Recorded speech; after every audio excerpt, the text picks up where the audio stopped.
Bonjour et bienvenue dans l'émission Le Rendez-vous PME consacré aujourd'hui à l'exploitation de la donnée. La quantité de données augmente de manière exponentielle au sein des entreprises et aujourd'hui il devient inévitable pour celles souhaitant améliorer leur performance. Alors pour nous accompagner sur ce sujet, l'entreprise Emasphère, la société développe une plateforme d'analyse et de prévision qui se différencie des outils classiques de business intelligence. Alors quelle est l'exploitation faite de la donnée au sein des entreprises aujourd'hui? Ces dernières ont-elles pleinement conscience du pouvoir de la donnée pour leur performance? C'est la question que nous avons souhaité poser au directeur général de l'entreprise Emasphère, Didier Van Karbergen. Bonjour. Bonjour. Pour commencer, l'évolution de la donnée et son potentiel, à vos yeux. L'évolution de la donnée, je dirais qu'elle peut être résumée en deux mots. À la fois volume, structuration. Aujourd'hui, on est à l'ère du digital. La plupart des entreprises se digitalisent leurs process. Elles s'appuient sur des solutions digitales pour gérer leurs entreprises, que ce soit leur système comptable, que ce soit leur système de CRM, que ce soit leur système marketing, leur système de gestion des ressources humaines, leur système de production.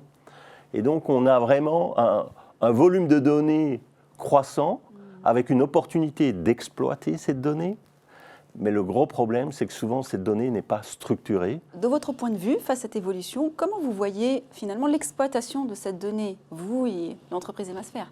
On observe trois types différents d'entreprises. Il y a les dirigeants, les entrepreneurs qui ont toujours travaillé sur base de leur expertise, de leur expérience, plus au feeling et qui s'appuient très peu sur la donnée.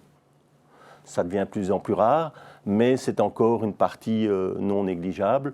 Et donc, je dirais, c'est plus une prise de décision subjective et qui est moins factuelle. Second type d'entreprise, et qui représente la grande majorité des PME, c'est celle qui s'appuie sur Excel.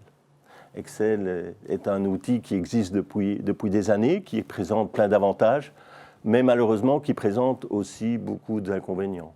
Et on ne profite pas de tous les avantages du digital, par exemple, dans des domaines comme le collaboratif ou la simplicité d'utilisation. Donc ça, c'est une seconde catégorie d'entreprises. Une troisième catégorie d'entreprises, et là on parle plutôt des grosses PME et des ETI, ce sont les solutions de business intelligence. Donc ça, ces solutions sont très pertinentes en termes de visualisation. Elles peuvent traiter un grand nombre de données. Le challenge, c'est que d'abord, elles ont un coût non négligeable et souvent trop important pour une PME. Elles demandent des compétences informatiques. L'implémentation n'est pas si simple. Et donc, elles sont réservées à un certain nombre d'entreprises.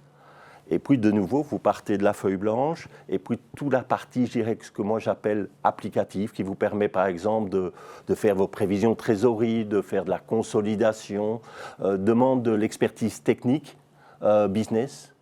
Et donc, ça, évidemment, c'est beaucoup plus compliqué que des outils de business intelligence qui sont vraiment en priorité sur la visualisation des données.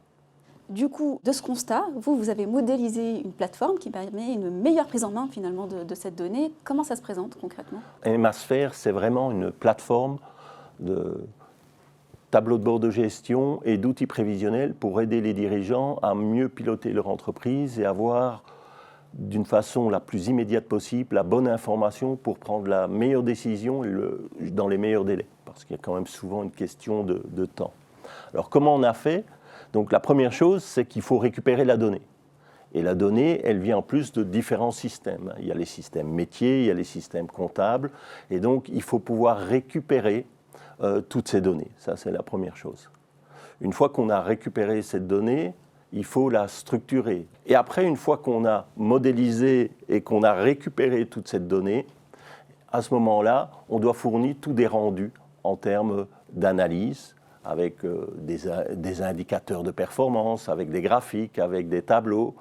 On doit permettre de facilement faire ces rendus, de les rendre très conviviales et très ergonomiques, donc facile à utiliser pour un dirigeant d'entreprise qui n'est pas un expert, par exemple, en finance, mais d'un autre côté, également, en partant de quelque chose de très synthétique, à tout moment, de pouvoir aller jusqu'au détail le plus fin pour pouvoir analyser une information qui lui paraît nécessaire d'analyser pour une raison X ou Y. Juste pour bien comprendre, du coup, en quoi vous êtes différent des outils BI qu'on a évoqués un peu plus tôt? Mais donc, on est différent je dirais, des outils BI de différentes façons. La première chose, c'est qu'on intègre toute une série de fonctions applicatives et business qui sont très importantes dans la gestion de la performance. Je pense à la consolidation, je pense à la prévision de trésorerie, je pense à la gestion des analytiques. Donc on embarque et on a vraiment développé une solution qui est à la fois une solution de visualisation, mais une solution business spécialisée dans le pilotage d'entreprise. Et ça arrive, je dirais, tout fait, de telle façon qu'il n'y a plus de travail de programmation à réaliser. Deuxième étape, c'est qu'on a développé toute une série de ce qu'on appelle chez nous des widgets préconfigurés, donc justement des indicateurs, des graphiques, des tableaux qui sont prêts à l'emploi et qui correspondent aux best practices du métier, tout en permettant évidemment à chaque entreprise, à chaque dirigeant d'adapter le rendu ou les tableaux de bord à son propre environnement et à ses besoins spécifiques. Ce qu'on a fait également, c'est qu'on a développé tous des connecteurs pour permettre la remontée automatique et fiable de l'information et permettre aux dirigeants d'entreprise de se focaliser sur l'analyse et la prise de décision et pas sur la production du reporting. Enfin, il y a toute une série d'opportunités, je dirais presque liées à la digitalisation, qui viennent renforcer cette plateforme et la rendre unique. Je prends des exemples, vous avez la possibilité de définir des alertes. Donc l'information, vous ne devrez pas aller la chercher, mais vous allez par exemple recevoir une alerte sur votre smartphone si tel ou tel indicateur dépasse un certain niveau. Donc on va vraiment aider le dirigeant de l'entreprise. Seconde chose, c'est que le fait que ce soit disponible sur tout type de support, sur un smartphone, sur une tablette, sur un PC, vous avez accès à l'information à tout moment et partout. Et d'autre part, ce qu'on a également fait, c'est intégrer une partie collaborative, parce que dans la gestion et le pilotage de l'entreprise, c'est un travail d'équipe. Et donc, c'est de voir comment est-ce que justement, on peut partager l'info, en sachant évidemment qu'il faut être capable de pouvoir donner la bonne info à la bonne personne, en fonction à la fois de son rôle et en fonction de ses droits à l'accès aux données dans l'entreprise. Sphère est arrivé sur le marché français donc il y a 1 an. Comment globalement ça a été accueilli par les entreprises françaises? Écoutez, je dois dire que nous sommes ravis du démarrage de notre activité en France. Nous avons déjà conquis 4000 entreprises sur le marché français, ces entreprises de différents secteurs.